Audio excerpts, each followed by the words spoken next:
Quina és la millor manera de reciclar una garrafa d'aigua? Per mi és transformar-la en un test. Vols que t'expliqui com fer un test com aquest?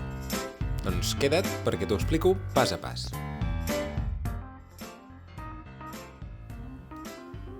Doncs bé, què ens fa falta? Primer, la garrafa d'aigua. Després unes canyes o qualsevol cosa que tinguem per casa.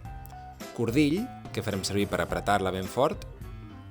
Cinta adhesiva, que enganxi bé. Després, unes tisores de podar per poder tallar la canya, que és més dura, i un cúter per tallar la garrafa d'aigua.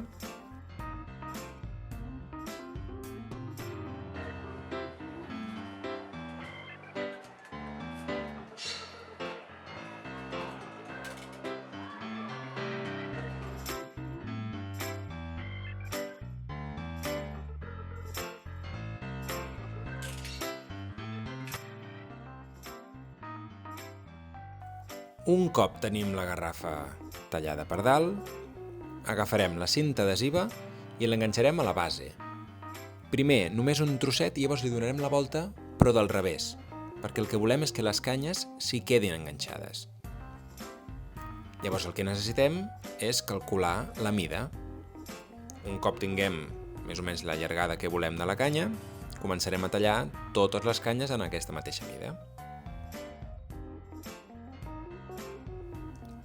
Llavors, ara ve el moment on s'ha de tenir paciència, perquè hem d'anar posant les canyes a sobre, intentant que s'enganxin amb la cinta adhesiva i anant apretant. Però clar, farem servir més cinta adhesiva per reforçar-les, enganxar-les entre elles i també amb la base de la garrafa. I així és, doncs, paciència i a poc anar fent tota la volta. S'anirà desenganxant a ratos, però al final quedarà així. Llavors agafarem el cordill i anirem passant les canyes per sobre i per sota. Tota una volta així, i la segona volta, les que abans eren per sobre, seran per sota.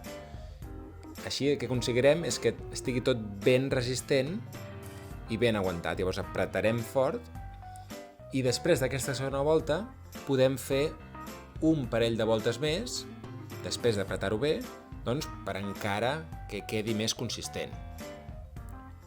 Per últim, després de tenir la part superior així ben aguantada, a la base posarem una capa més de cinta adhesiva i un parell o tres de voltes més de cordill.